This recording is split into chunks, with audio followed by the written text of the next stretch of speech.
Hey, you guys. I'm so excited for you to join me and Stacy for the season finale of our first season of Spilling. This story has been on my heart and on my mind for months, years almost at this point, and it is just such a special story to me. There are lots of interviews that happened, recorded and not recorded, leading up to this. And so you'll hear lots of different audio involved in this episode as well. So I hope that you are able to easily follow along with the process of telling this story. And it involves a lot of people. So I hope that I get it right. But I'm really excited to take you guys on this journey.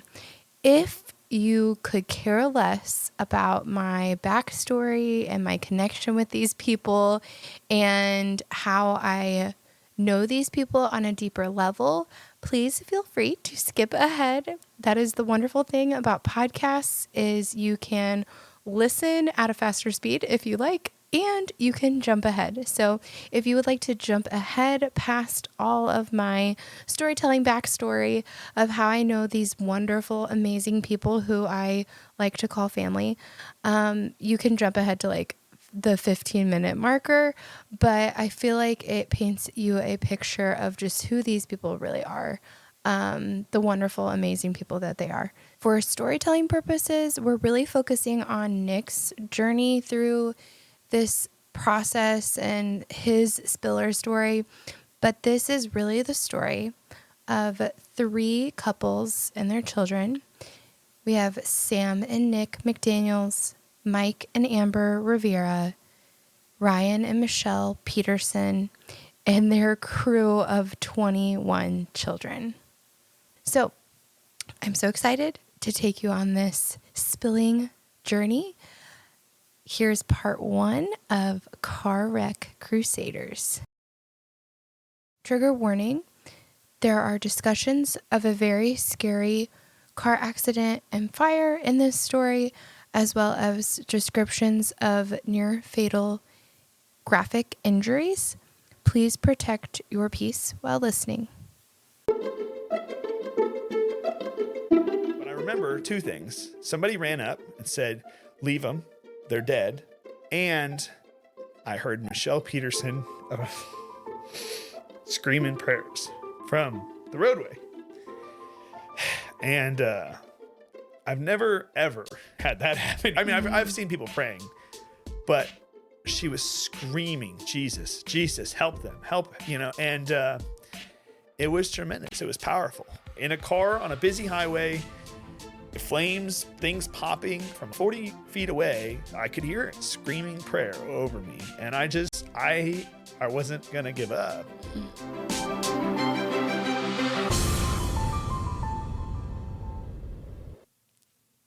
Hi, Stacy. Hi, Bailey. How you doing today? All right. Welcome back. I feel like I say that every time. Welcome back, peeps, the people. Welcome back, sippers. Come on in and get your fill. Okay, today we have a two-parter. All right. Okay, first part that we're going to start with today is some friends of mine's story, and it's a good one. It is the season finale of season 1. Already. Spilling. Part 1 of the finale is Car Wreck Crusaders. I have had that name picked out since whenever that was, January, February, before I even knew you would be my co-host. Yeah. I was like, they're going to be on, Nick's going to be on here. So the day after I had finally, after praying about what it was that I was supposed to be doing, knowing that it was supposed to be something digital media, but not what it was yet, finally have this moment of clarity that it's this podcast and what it's supposed to look like and all these things, God glorifying, spiritually fulfilling.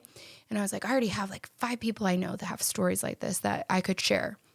So the next morning at church, I go in and Scott and Courtney had been on video that day, our episode 1, Scott and Courtney, had been on a video that day. And this actually all ties together even more than I knew at the time. But they had been on a video promoting our new discipleship type program called Rooted at our church. And Nick was talking to Scott over in Kids Corner, where we all volunteer.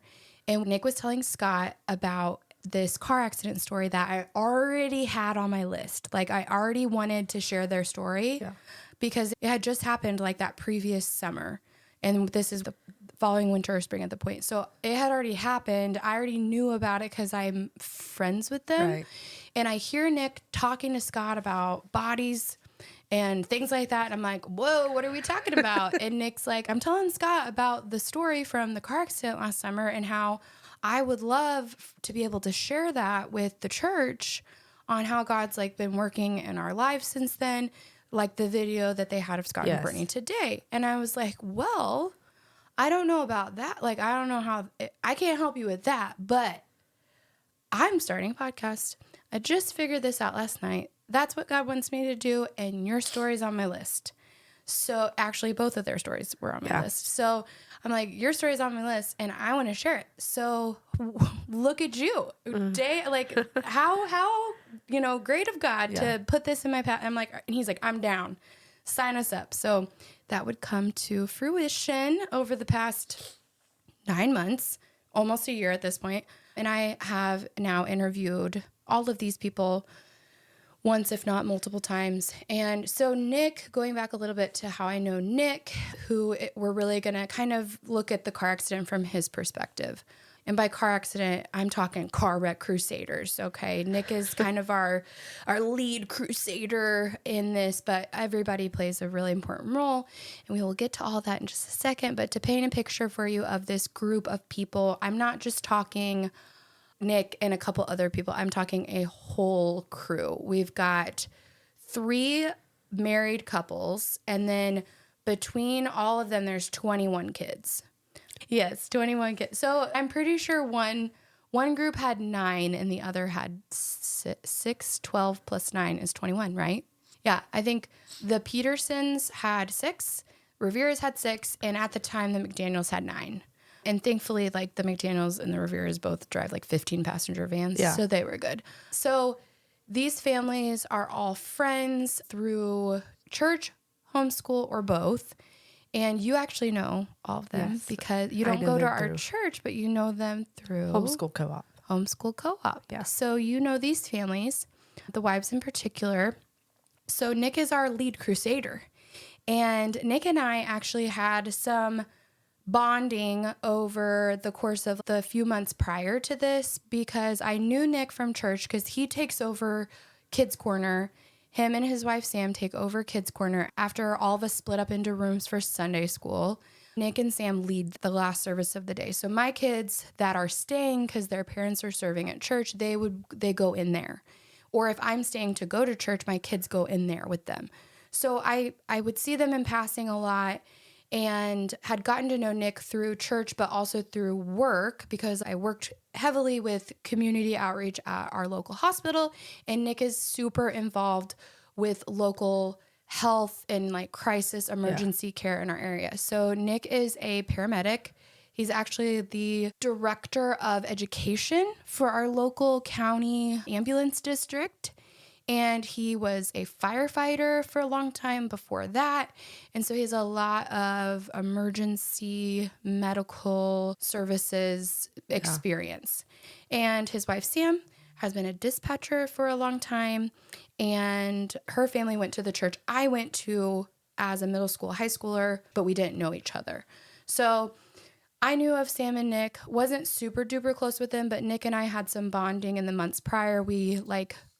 Us and somebody else at our church joined together to like really quickly open up a warming shelter over Christmas because it was freezing, like negative 10 to 20 degrees Fahrenheit in the 3 days surrounding Christmas. And we have a large unsheltered population in our town. And Nick and Sam actually had purchased a house and it got turned into a shelter for our unhoused in our area. And they do some really good work there. They help a lot of people get jobs and get stable. And I know sometimes that stuff gets a bad rap, but they do a lot of really great things for our community through that. So I knew Sam and Nick were already helping the unsheltered when I actually saw someone literally freeze to death right off of the front property of the hospital on my way to work one day. And I was like, we've got to do something because it's just going to get colder. And so Nick stepped up and we got a warming shelter going at our church. And that was like a bonding moment. It was like, okay, we are like doing this because we want to love people like the Lord loves people. And it's really nice to know, because sometimes you feel alone when you're doing that stuff in a community the size of ours. And there's people that are like not supportive of it. I got that feeling from Nick and Sam during that time was they've been trying to help these people, but they were at max capacity and there wasn't really much else they could do. But if some other people would step up to try to help, they would help too. And then we can make a difference, right? So it was this big like teamwork. Yeah. And we did it. And so Nick and I had some bonding over that and some trust building there. And then this came up. I had already known about their story. And then moving forward into it, Rooted, why I say I'm realizing now that's even bigger picture than I thought. Rooted ended up being how I got even closer with all of these three couples, these three families, because Nick and Sam and myself and my husband, Justin, decided to do this program after that video, which started in the spring. And Mike and Amber Rivera, which is the other couple, they were the facilitators for this Rooted program we decided to go through. Myself, my husband, the Riveras, and the McDaniels, we all bonded over going through this Rooted program starting that spring. It was like a 10-week thing into the summer. We got really close, and they knew I was starting this podcast. They all were on board with it. And then the other family involved is the Petersons, who you know through Homeschool Co-op. They don't go to our church. They go to a different church in our town, different from your church also. So we have a lot of great churches in our town, which we are very blessed with that. So the Petersons go to a different church in our hometown, and they've become friends with these other families because of homeschooling. And they've just gotten really, Sam McDaniels is really good at not letting people get away. Have you figured that out? Like if you give her any inkling that you're seeking fellowship or community, she will grab you by the neck and pull you in, and she won't let go.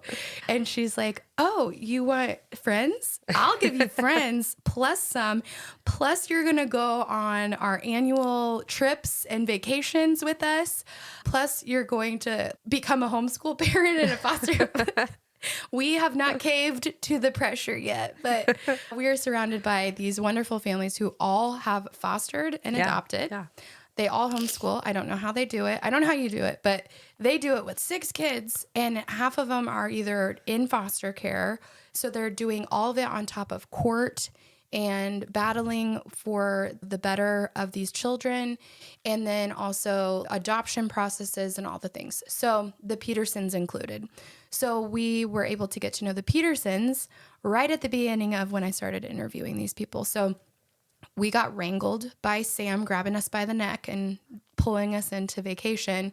We went to North Carolina with, I don't know, there was like 18 families or something crazy. I don't know. There were 18 bedrooms in this house we stayed at, but there was a lot of people in this house. I think we had 25 kids at this trip, plus all the parents that go with them. And we got to know the Petersons on this trip. So I got to know Michelle and Ryan, who are definitely the most calm of that group of people. Michelle is the sweetest little thing. She's got this, kind of like you, she's got this little twang. Accent. And she's just so sweet. And she has the sweetest voice.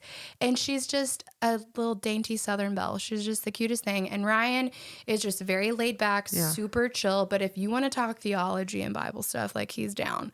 And then you've got Sam, which is Nick's wife, who's very much led by the Spirit and super biblically knowledgeable. And she is ready to go out and preach the gospels to the nations. Like she's just a go-getter when it comes to doing things for the Lord. And Sam is super passionate about helping widows and orphans. And that goes with like the unsheltered population. And she just has a passion for people and helping them. And she's drugged Nick along with that. And he's really great at it too. Yeah.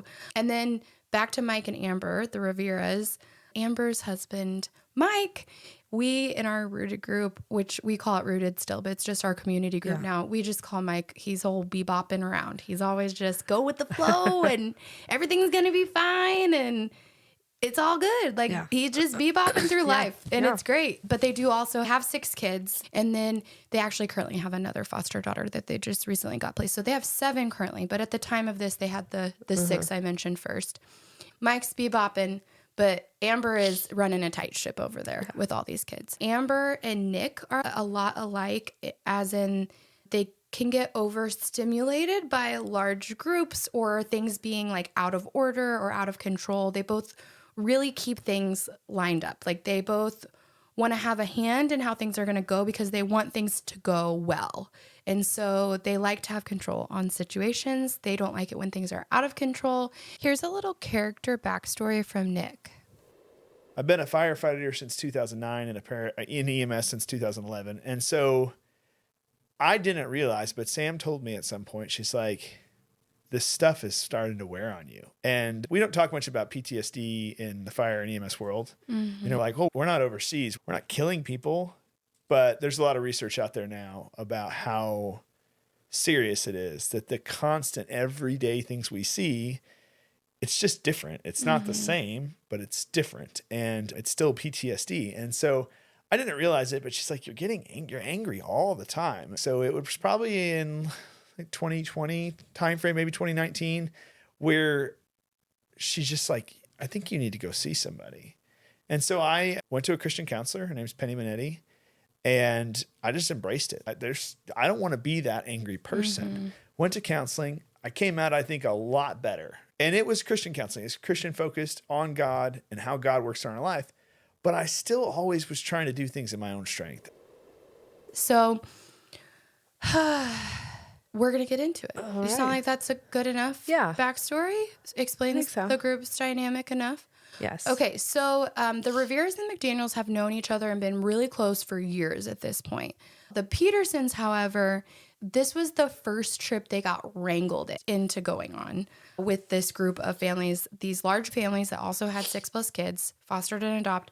They got pulled in by Sam grabbing them by their pant buckle or whatever and saying, you should come on this trip. But this wasn't a fun North Carolina 18-bedroom house on the beach trip. This was a cross-country national park adventure with lots of camping involved. Like out, not camper camping. This was tents and fires. It blows my mind. They are so good at that, though. They are, but it sounds awful to me. It does sound awful. I don't want to go. When Sam but they are professionals at that. They are, but I'm like, I would still hate it. Like when that's why we don't do it. When Sam, she was starting to approach me and she said, do you guys ever go on any trips? And I was like, she's trying to pull you I in. was like, as nicely as possible, like, sometimes we go stay at my parents' timeshare in a resort with a pool. Indoor plumbing. But we don't do camping. I was so worried she was going to ask me to go camping. And she's like, oh, well, we're going on a beach trip with a house. And I was like, okay, house. Okay.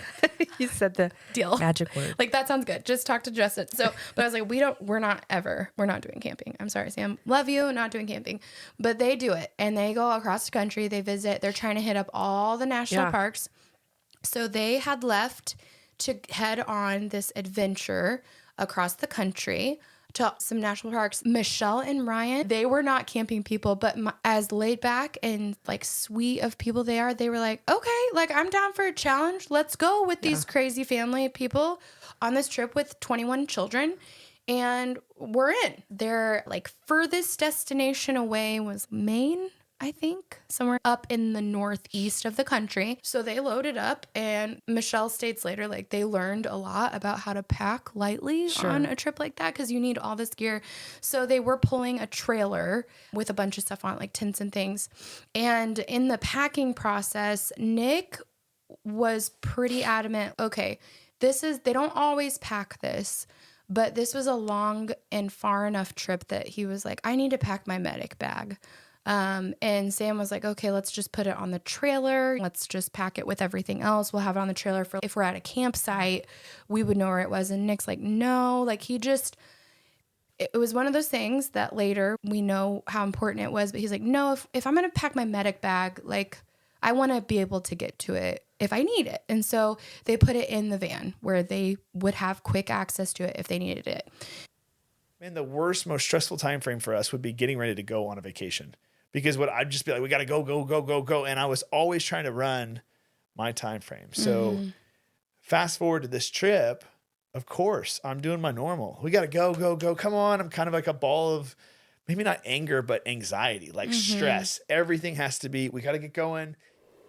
And they had gotten up, they had eaten breakfast. And I think this is like day 2 of their trip. Okay. So early on in their trip, here's Amber Rivera.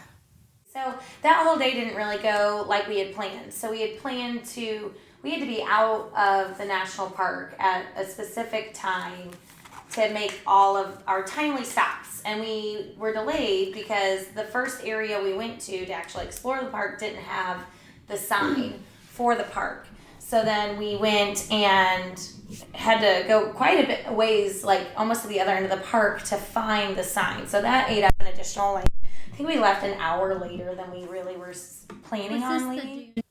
So they loaded up, they're on the road, and they have a texting system for if one of the 21 children need to use the restroom.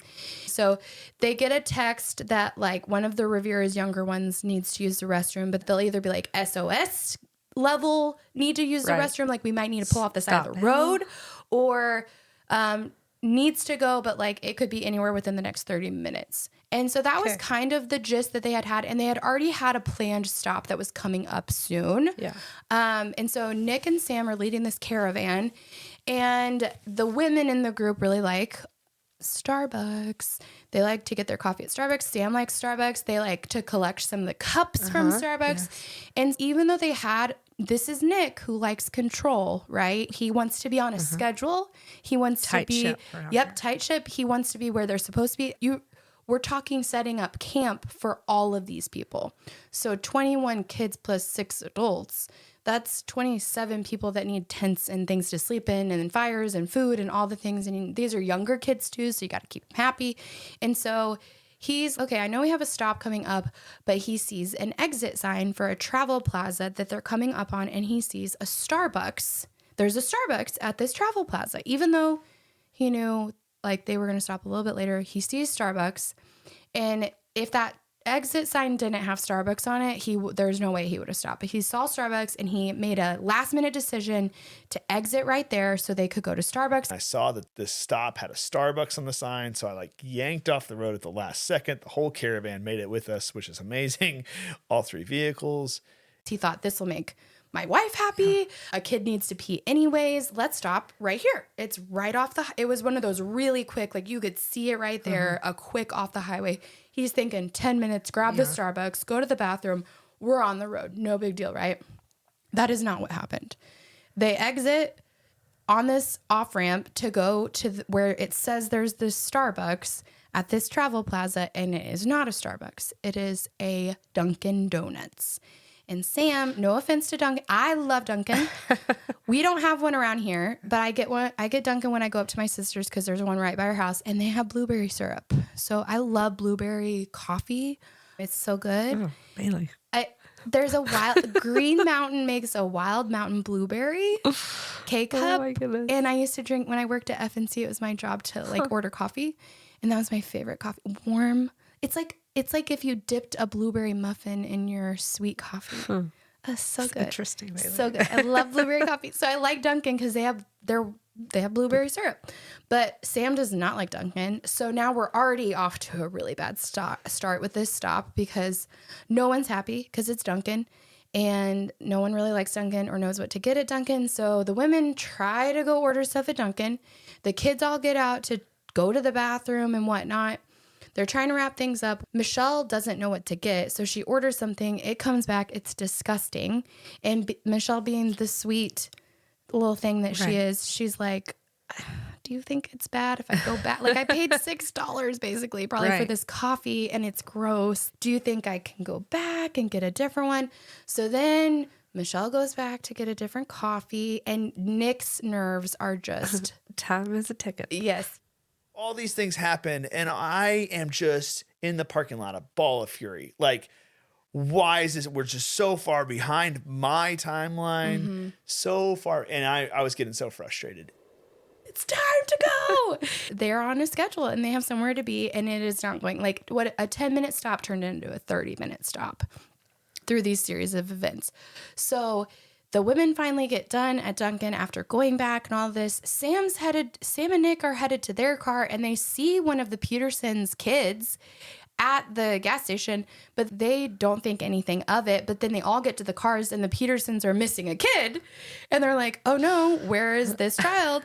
And they're like, oh, we saw him in there. Little did they know this younger of the Peterson boys was in the gas station trying to like barter for like candy or something. Like he had been shopping and picking stuff out with no money and was like trying to figure out how he could leave with this candy. Okay, so they go hunt down this kid. And so, I mean, like you said, time is ticking. Nick's about lost it at this point because this is just taking a ridiculous amount of time. And nobody got Starbucks. That's really the hardest part, I think. Yeah. Such a waste. It's such a bummer when you think you're going to get some Starbies and you don't. Yeah.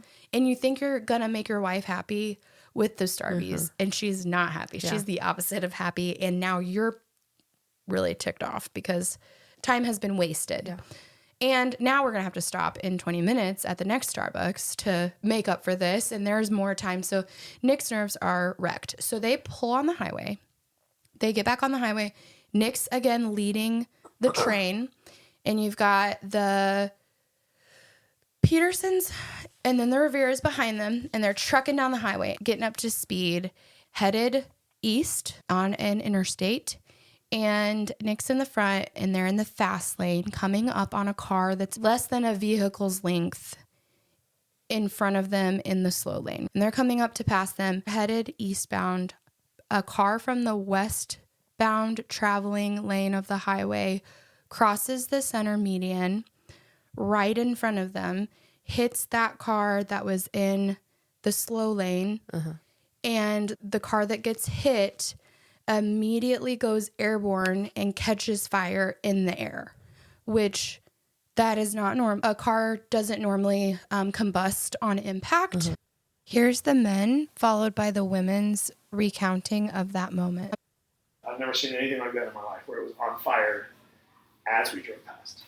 And we were right behind them, and I just saw the dust and then the car flying with the flames. Yeah, Immediately on fire. I just saw the dust. I thought it was a cop being a jackwagon, peeling out, getting after somebody.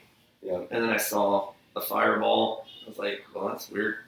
I looked up and I remember seeing just a car flying over I saw us. a car literally explosion. I heard it in the dust, like a huge explosion. I saw it catch on fire in the air. I saw the fire and the car on fire flying in front of us. It was like a movie. And Nick didn't believe her at first because he hadn't seen that. And then I said something later. I was like, did you see it catch fire in the air? And she's like, thank you. I'm not crazy. That did happen. Yeah. It was like a Hollywood, it really you was. know, like a stunt movie thing, but it was almost like you couldn't believe it. Right. Well, I'm always working on something, but for some reason I was not. I was watching, and that was how it was just right in front of us. It was so shocking. And Colin and Ryder were in the bench seat behind us, and they saw it too. And it was just like, it was impossible to process in the moment. Right. It's still fairly impossible to process sometimes. Usually what happens is fluid leaks, hot liquids leak from the car in the grass after it's wrecked, and the grass around the vehicle usually catches fire.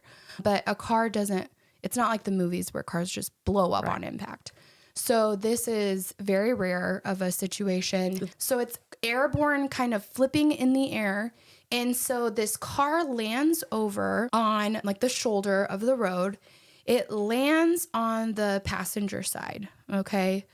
And everyone pulls over. So obviously Nick's a paramedic. He's like, we got to help these Right. people. Everyone that's in that group knows Nick's going to stop. Yeah. And Nick and Sam are stopping. We're stopping. So they all pull over. The Petersons actually pull over like really close to the accident. And so later they have to move their car away because things are on fire. And so they all just get out and start going. And Amber and Micah is the Riveras' oldest son. And he's going into his junior year of high school at this point.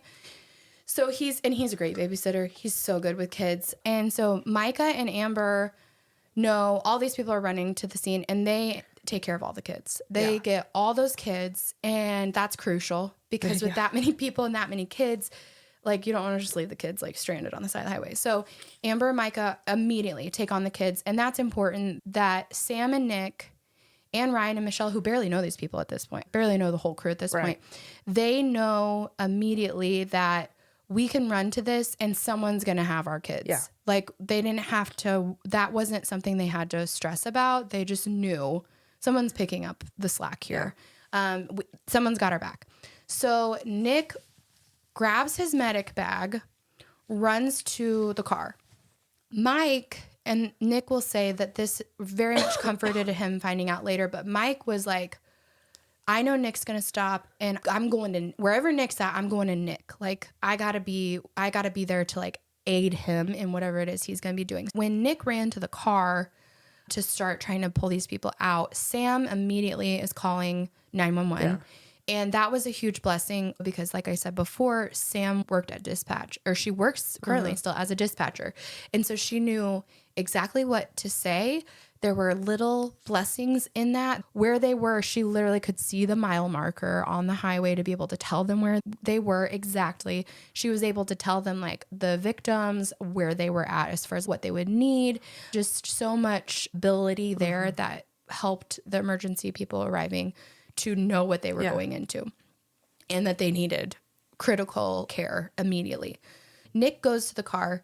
He very quickly drops his medic bag because he's like, I don't need it right now. Like, we got to get these people out because this car is on fire. Yeah.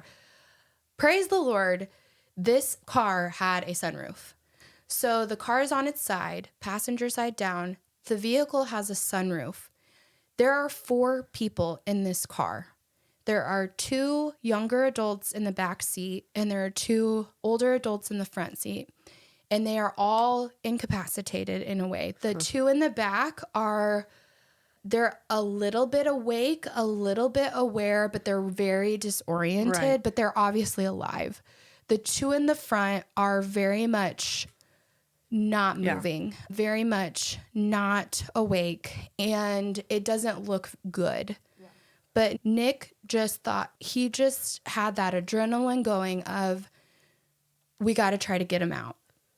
In paramedic terms, they color code accidents and they color code I don't know if you call them victims of these wrecks. Green is walking wounded. They're able to walk themselves. Yellow is they're not able to walk. They're injured, but they're not critically ill. Mm-hmm. And then red is critical. They can't walk. They're potential of dying. We got to do fast. They're the fastest we want to get off the scenes. And then black is they're not going to live. They're either already dead or they're so bad off that in a mass casualty situation, we're saying we can't fix them, which is it's really tough. Those are some of the worst things I've ever had to do. So Nick goes up and he immediately starts getting the 2 in the back out. And he said he's never had seatbelts come undone or cut so easily in his life. And thankfully the 2 in the back were able to get up, but they weren't able to like fully support their own weight, but they could move a little bit. They could help kind of maneuver themselves to help Nick get them out.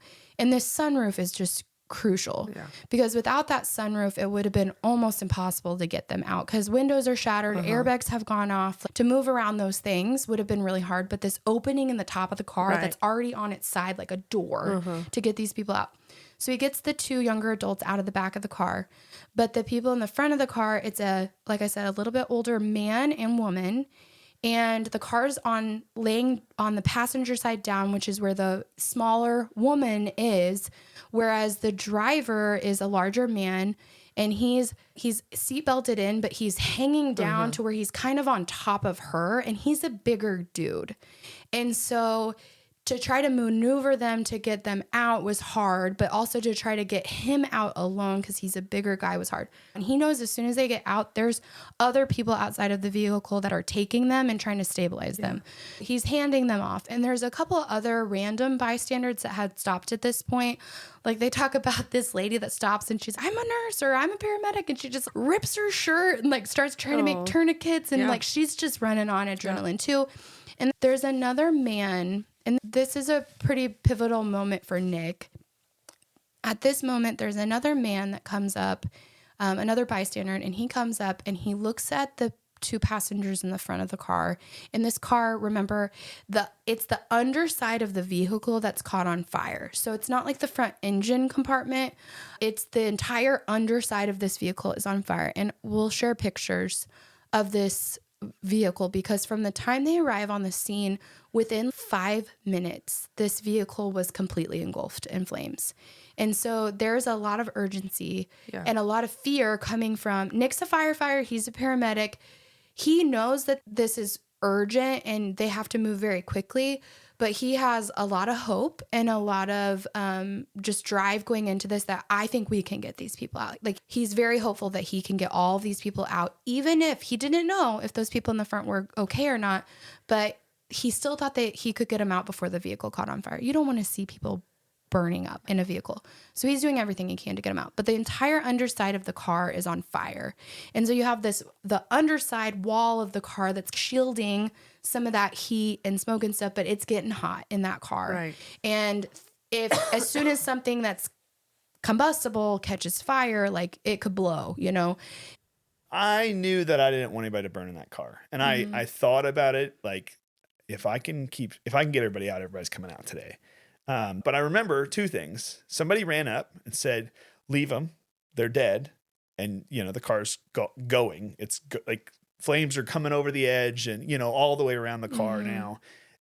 And so this bystander, he's worried about losing 3 people, right? Because Nick's like in this vehicle actively trying to get these people out. And he's worried about seeing another person die, right? I get it. I get the concern of, you know, people tell you that. And paramedics, emergency responders, they'll tell you that. They'll say, like, there's certain situations, don't risk your own life if it's already too late, kind of thing. And you have to gauge that because you have your own family and your own children. And so this guy says, leave them, they're dead, they're gone.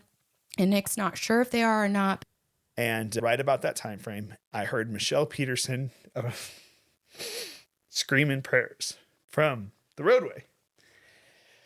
And I've never, ever in my career had that happen either. I mean, I've seen people praying, but she was screaming, Jesus, Jesus, help them, help, you know, and it was tremendous. It was powerful for her to have the faith, not to try to do it in her strength once again. She's pushing to Jesus to say, help them, God, save them. Right. Her faith is so strong that we all in the moment generally try to act, and she went to prayer. And it was I could hear in a car on a busy highway, flames, things popping. I could hear Michelle from like 40 feet away screaming prayer over me. And I wasn't going to give up in that moment unless I had to. And I wasn't there yet. You're in a car accident. There's cars on the highway going by. It's happening. Loud, but he can hear Michelle Peterson screaming prayers over this scene. All that I could think to do was start crying and praying. I was just like, God, please be with these people. Please go before these people. We need a miracle. Except really loud. No, this was in the car, and the kids were like, Mom, is it okay? I said, no, it's not, but God is in control. It's gonna, or I'm just gonna pray. I'm gonna keep praying, guys. And then I looked over, and that car was really on fire, and I could see the guys on the other side, and I could hear popping and stuff. And I thought, okay, like, they don't have much time. Do I stay here and hope that nothing, happens to these guys, or should I go over and just help? And so I thought, I gotta help because this car is not gonna last much longer. So I ran. I don't remember. It's kind of fuzzy, honestly, but Such a I ran. blur. I think I jumped over the guardrail. You did. Nick had really pointed out that brought so much comfort to him at the scene, and it really made him feel like I'm really not alone. Like I'm not the only one here. Like, or just we as people are not the only ones here. And so I think that was just such a vital moment. Yeah. And I really do think that there's something to that. Like calling out the name of Jesus in a very verbal way in the middle of a crisis. Accessing the power of Yes, God. absolutely. Just screaming, Lord, protect them. Lord, give them strength. Lord, save them. Like, just, it gets me emotional every time talking about it because it's so powerful to call in recruits from the Holy Spirit, to call in the Lord to like hold this situation in his hands. It gets me. So Nick can hear this, and that just gave him extra supernatural strength. And so huge blessing in the midst of that. The man in the front is a bigger guy, and thankfully seatbelts cut easily. You've got Ryan and Mike and these men in there at this point trying to help. Mike's in the military, so he has military like trauma training and stuff like that. Poor Ryan Peterson has none of that. He's like a professor for accounting at our local university. Ryan is not trauma trained or tactic trained in any way. He's just there in his Hey Dudes or something, and he's just like there to try to help. The inside of the car was getting really hot. And that was about the time we got him about like a little ways out, and there was like 3 of us pulling on him to get him out. And I don't know. I thought he was dead, honestly, but I wasn't ready to I thought we had enough time to get him out. He was on her, which was a real problem. Yeah. But he was so darn heavy.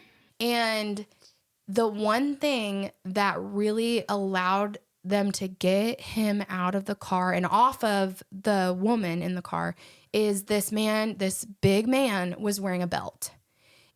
Belt was glorious in getting him out of the car. And I don't know that we would have gotten him out of that car without his belt on. It was, he was just so, because think about the car, right? If you're in the bottom of the car, which is now the passenger side, the sunroof is not on the edge. It's in the center. So we had to pull him up through that ledge. It was just, and from the front, dead weight. I mean, I was in the car. I think maybe my feet were out, but I was all the way in the car trying to get him out. And it, you talk about adrenaline, all that stuff. It helps, but man. Yeah. They get a hold of this guy's belt and they get him out of the car. They get both of the older adults in the front of the car out. So they've got all 4 people out of the vehicle very shortly before it completely engulfs in flames. So the car's on fire, but it's also over on the shoulder where there's grass, and the grass is catching fire. So this fire is moving pretty quickly. And to set the scene a little bit better, you've got where the car fell was in a grass area on the shoulder of the road, but it goes up a hill because it's right off an underpass. Like you're just past a bridge, like an overpass. And so you've got the overpass just behind them. And then there's this big rocky hillside under a bridge. And then you have grass area where the car is wrecked. And in front of that, where the fire is already spreading. And then up the little bit of a hill of this grassy embankment is a fence, like a tall fence. So they have 2 options to move these very injured, very traumatically injured people. There's fire on one side of them, of this grassy hillside, and then there's rocks. So people are like, we got to move them. Like, we need to move quickly because there's fire. And Nick's just, no, we have to stabilize these people first. Like, we could be talking like paralysis and just all sorts of really bad injuries because Nick's kind of head in charge, divvying out tasks and things. And finally, Sam is like, we are moving them now. Like, it's time to go. The fire is like almost to them. And then I looked up and I'm like, yeah, it's time to go. Yeah. And we pushed it. Like, I know why we did everything we did the way we did it there. But all of a sudden I'm like, oh God, the devil is pushing that flame. We got right? out of the car and now we got to get out of the flames. And they have to start moving. So all of them start trying to carry these very loose-limbed bodies across the rocky embankment to get under the overpass for ambulances to come. But it's traumatic, especially to people like Ryan and people like Michelle. I did not mention this yet. Michelle's actually was a nurse and she worked in hospice for a long time. So she's used to people that are near death and kind of that vibe. But this is very traumatic. And Ryan is not. And Mike has been trained, but he's never actually seen this stuff. I was at her head, and she was just in so much pain. She, was trying to hold the bag on her and trying to, pump that and hold her. And she just kept just moving, but she was movement was pain. So, she was just bleeding. Her eyes were just big. Her eyes were diverted in different directions. It was just very traumatic. I mean, even Mike had never had that kind of experience before. Like, he'd had all the training, but I think that it was just very, very new for both Ryan and Mike to, like, be in this situation. They had open fractures. It was lots of broken bones, like more than we could count. And you could see bones. I thought I would never eat chicken again because it was just... You could see bones on almost everybody. It was disgusting. And we had to move them, and it was horrible. The moving is probably the worst part. They start moving them across these rocks. Like, Michelle kicks her shoes off. They get burned up. The fire ends up burning up her Birkenstocks. So sad. Tragic. And they're moving across these rocks. Because I think Mike's the only one that had, like, his hiking boots on. Way to go, Bebop and Mike. Who knew the Bebopper would be the most prepared? So they're moving across this rocky embankment, and these victims start coming to. They are moaning and they're wailing and they are in so much pain. Our only option is to go down a steep embankment with these huge rocks while carrying people. And when we picked them up, we extremity carried them, and their extremities were broken. And it was horrible. Like, everything moved in ways it shouldn't, and crunched and cracked in ways it shouldn't. But we got all 4 of them down the hill without anybody getting burned, which was, like, I don't want to overemphasize it, but I can't emphasize it. Like, it was close. We almost waited too long on the hill.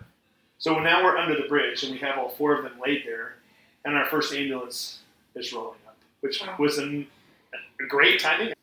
And for those who are wondering, the driver of the other vehicle that hit theirs, Nick would say if he was assessing him with this situation at hand, he would call him green. Yeah. He did break his femur, which is really hard to break and not an easy recovery, but a broken leg after that kind of an accident is green. Like, he's going to be all right. And the other driver, he's okay.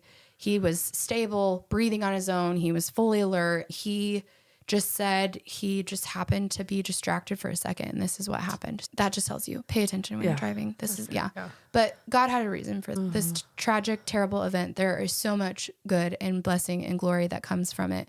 So the younger 2 adults are stable at this point. They're injured. They're probably like more of a yellow, but they are come to, and they're over being comforted and stabilized, and they're still very confused by the situation. But these adults, Nick actually has them on oxygen masks. He's got them on C-collars. They start stabilizing them. And as much as Ryan was the least trained and the least probably prepared and the most traumatized, I will say, talking to him after, he definitely, this is something that he really wishes he had never been a part of, because it's very traumatic. But Michelle recounts, like, just seeing Ryan show, and he's just... Men are already not overly emotional people in a sense of sharing their emotions a lot of the times and things. And she just remembers Ryan holding this man's head in his hands. And he was like, it's going to be okay. Like, he kissed his forehead. He was like, it's going to be okay. It's like, so hard to see. And he was like state, right? praying, I could tell, and just that compassion that he is a compassionate man. Trying to speak to him about knowing the Lord and kissing his forehead and just being like, you're going to be okay. It's going to be okay. And just praying over this man. Yeah. And that's just so beautiful that these people just had these 5 adults with their hands on the bodies, plus Amber praying over this situation and being there for the children. Just the amount of compassion involved. is really incredible. And they stabilize them. And I think in a miraculous turn of events, I think the first ambulance that arrived on scene arrived within 7 minutes, which is insane because they're in a middle of nowhere kind of area of the country on interstate.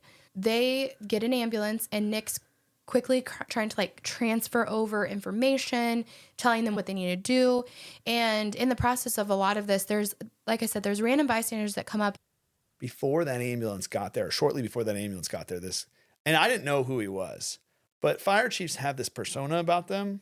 They just start giving out orders and people listen. Mm-hmm. And so I look up and this guy he's not giving me orders, but I thought he was the local volunteer fire chief. Like because these volunteer firefighters are listening to him to go start an LZ and a landing zone and all this other stuff. And it wasn't until we were almost done. And I'm like, hey, chief, can I get some of your guys to help me? He's like, yeah, sure. And then afterwards, after the words, he's like, yeah, I'm not a chief here. I'm a chief. I'm Chicago fire chief. Yeah. I'm like, okay, cool. Hey, I am a fire chief, but I'm from Chicago. I don't even live around here. He's just, I could just tell you were a chief. So like they help get him on helicopters, on ambulances. They transfer him over.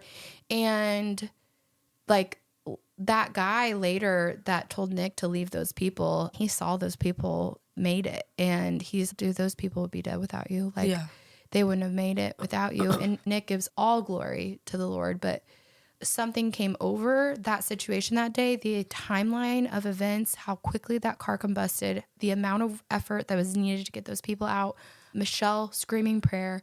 There's so many things involved in that story that made every second counted for what would play out and those people surviving this accident, even down to last second decision to take that exit and go to Starbucks. That didn't exist.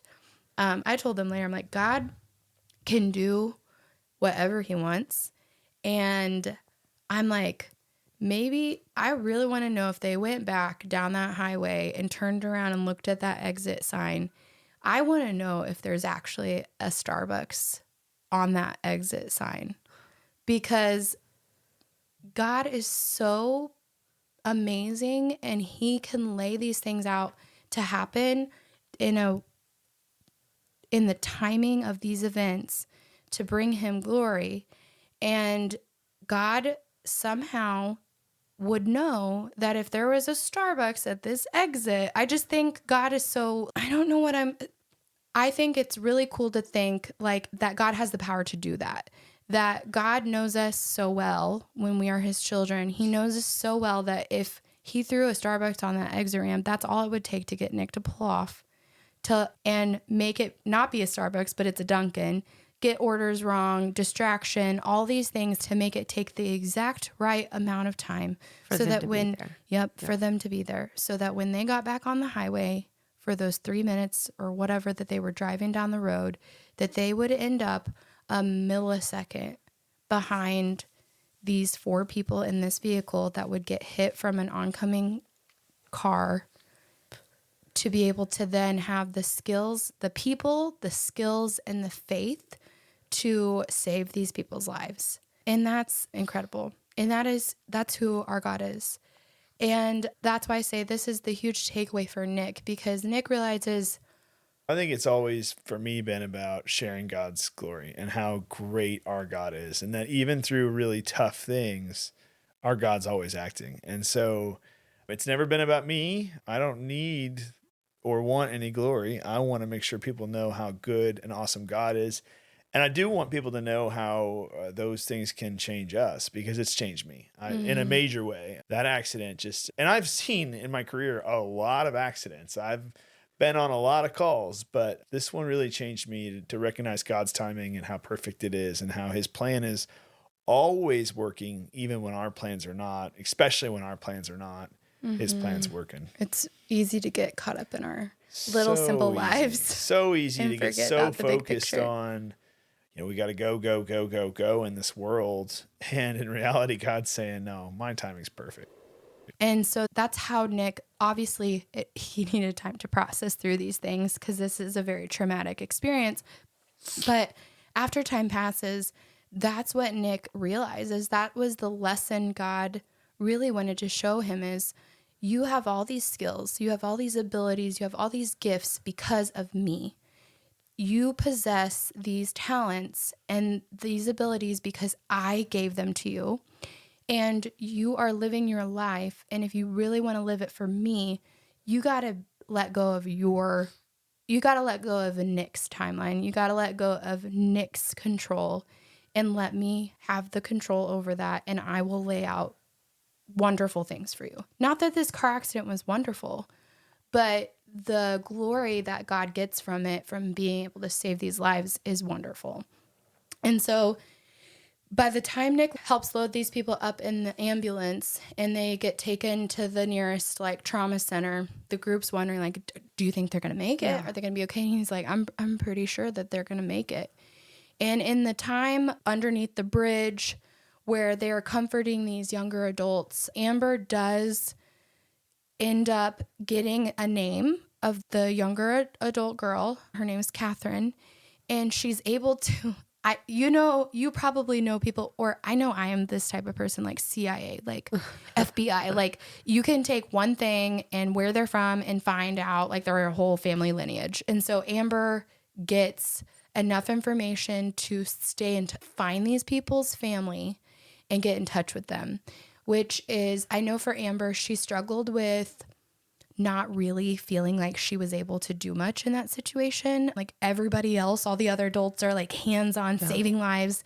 And I know I've felt like that before. Like, well, God, why didn't you give me a part? Like, why didn't I get to play the game? Like, why didn't I get to have some, affirmation that I did something good? And she did struggle with that. Like all I did was pray, but that's huge. And all I did was watch the kid. And sometimes as moms, like, being in charge of just the kids, it feels like you don't have like your own like special role. But it was crucial that her and Micah watched those kids and took care of those kids, and that the other adults were able to be confident that their kids were safe on the side of a interstate.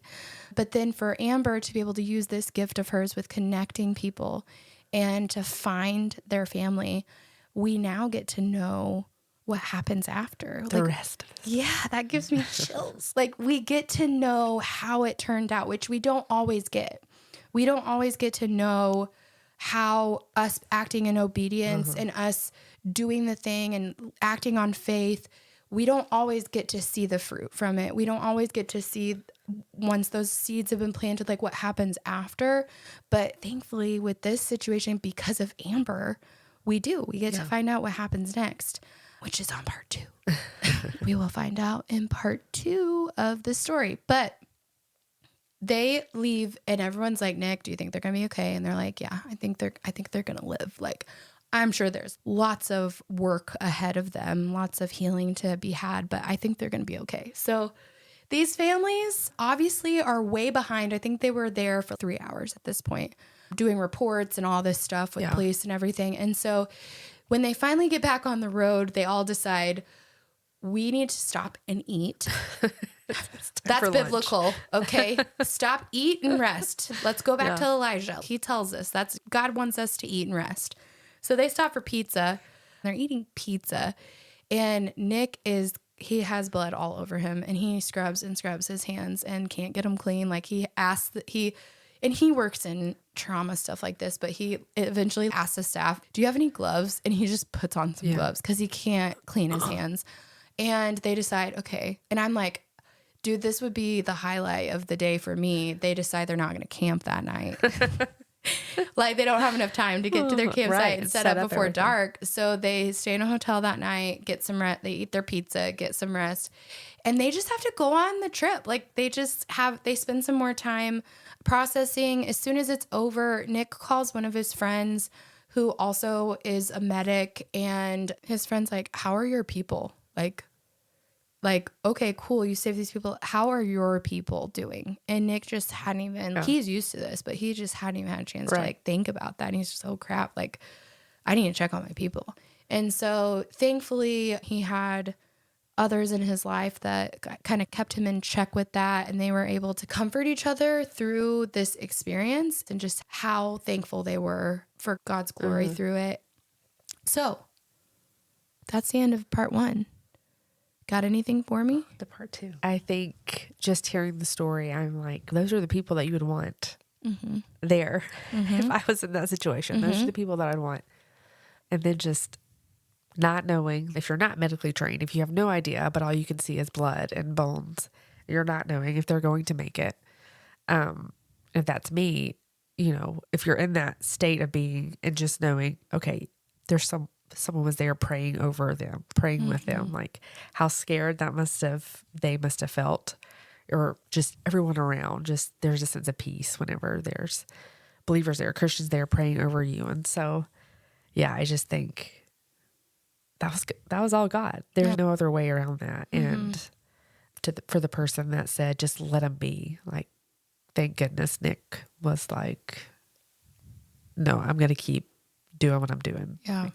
Yeah. And like that, the Lord did protect him in the timeline, because had the car fully caught fire while Nick was trying to get them, I mean, Nick might not be here either. Right. I think that's a side note that's forgotten is without the timing being just right in multiple different scenarios of that.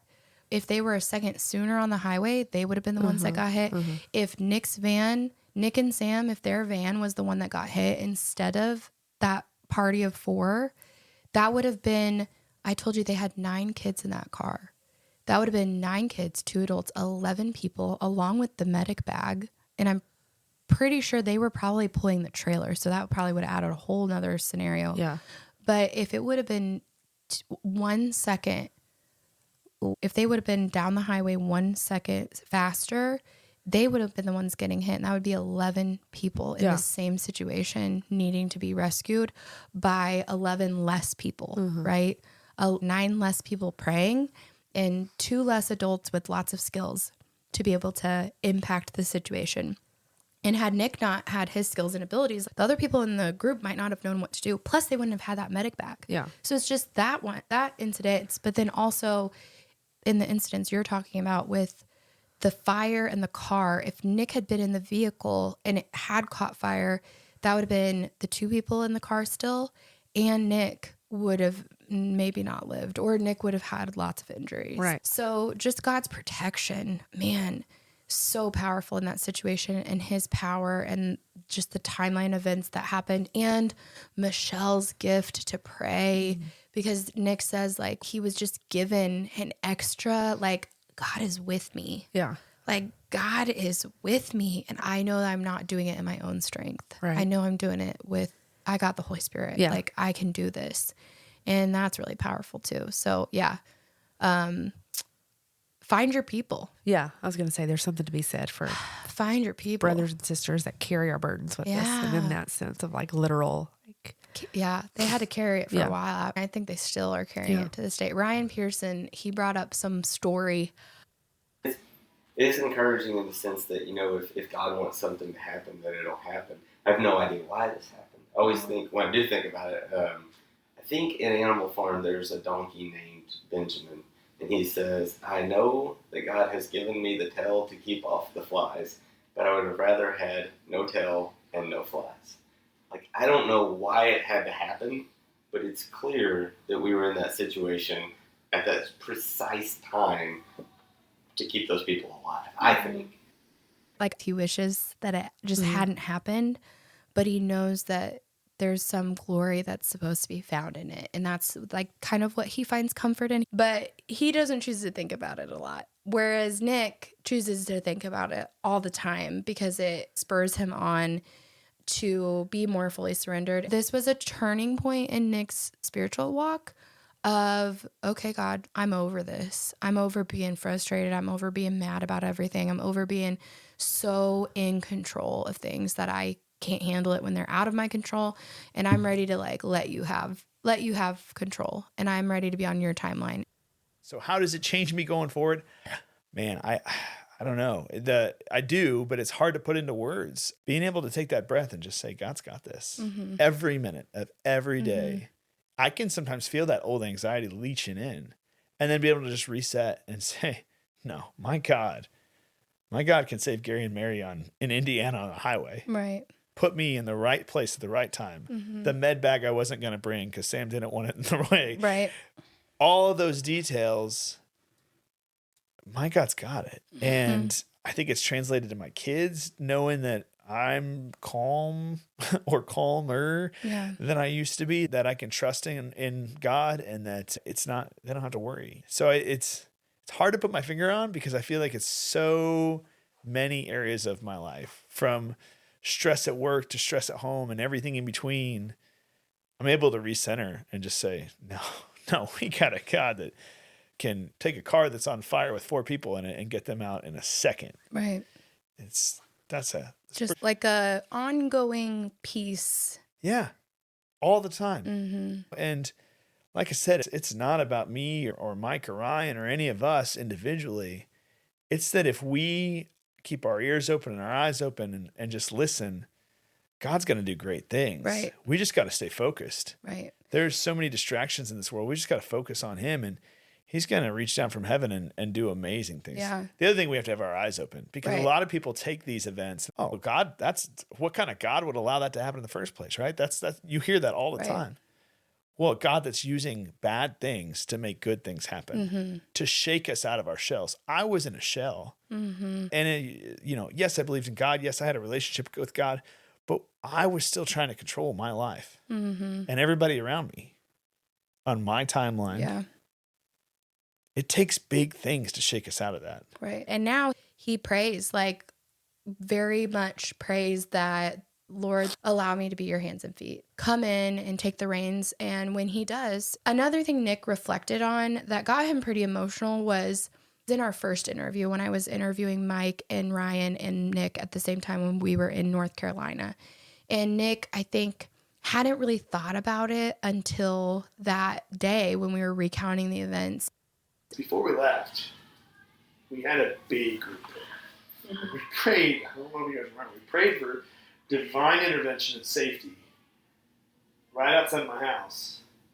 We prayed for God to protect us on that trip. And he did, really a lot. They prayed for the Lord's protection and provision over them on their trip. And he just gets emotional, and he's just like, wow, the Lord he not only protected us, but wow. And that made me think of I think it's in Evan Almighty. You know what I'm talking about? It's got Steve Carell. So the first one's Bruce Almighty with Jim Carrey. And God's like, fine, you be God. And he makes him know what it's like to be God.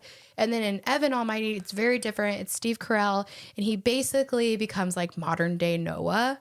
And God just keeps yelling at him to build an ark in his yard and by his new house. And Steve Carell does. And Morgan Freeman always plays God. And so Morgan Freeman ends up coming and talking to Evan's wife in the film. And this actually is brought up in our Rooted book. But God tells her, when you pray and ask me for patience, I don't just make you more patient.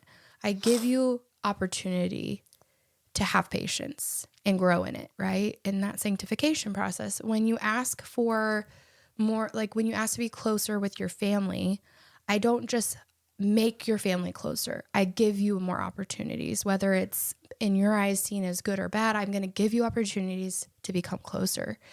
And this to me is they prayed for protection.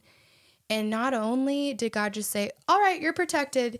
He said, I'm going to show you my protection over you. I'm going to show you how in a split second, it could have been you in that vehicle, but also I'm going to show you that when you act on obedience, I'm going to empower you and equip you with the skills and the abilities to overcome a traumatic experience and event to save lives, but also in the process, save you from burning in that vehicle and protect you and your family in the process to show you my protection. That's what it made me think of, that phrase. And I'm just like, wow, be careful what you pray for. But in the same sentence, wow, God did really protect them. And Nick looks back on that and he's like, wow, did we ever get that prayer answered? they didn't know what it meant at the time. But now Nick prays that prayer in a different way, knowing whatever comes, whatever timeline I'm on, whatever comes at my path, I'm going to go at it with the Holy Spirit working through me and know the Lord's got me. The Lord's got this. And that's how I want to live my life. That's how I want people, like believers should live their life. Live it in a surrendered way that screams, whatever comes at my door, whatever comes out on my path, I can do it. I can be obedient to what the Holy Spirit is leading me through. And I know that the Lord's going to empower me and equip me to get through it. And if we all lived like that, can you think of how the world would be? It'd be really cool. But again, I said, we know what happens after. I know what happens after. You don't. And neither do really. They know a little bit from like online stuff, social media and stuff.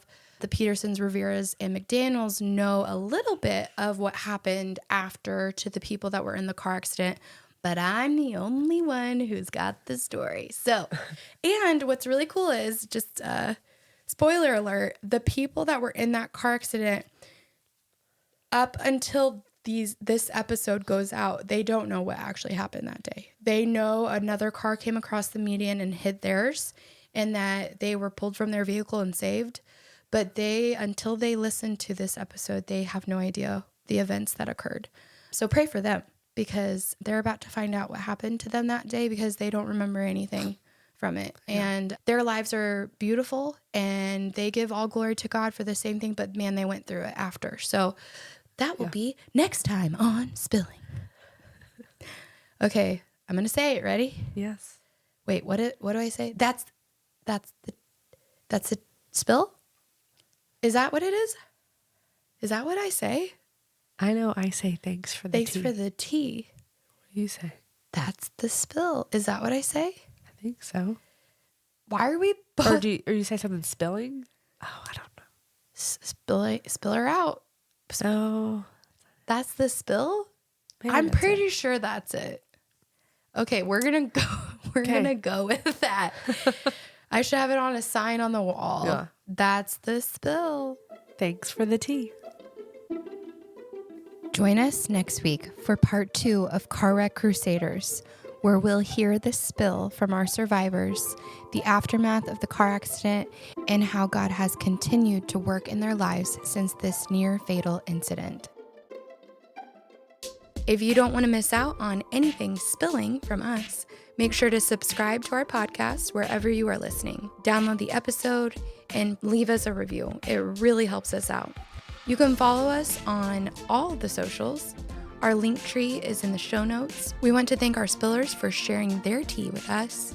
Remember that we only share spiritual tea here at the Spiritual Tea Company, and we define that as truth that enlightens others and affirms the Holy Spirit in us. We hope this encouraged you today to spill out your truth onto others of how God is working in your life. To learn more about being a spiller or living a more spill-worthy life, go to our website, spiritualtea.co. That's spiritualtea.co. And don't forget to spill out this episode by sharing it with someone you feel God wants to touch with this story. Stay filled, friends. Wouldn't that be cute? Yeah. I should have your picture and my picture, or the picture of both of us. And on my side, I'll put, that's the spill. And on your side, I'll put, thanks for the tea.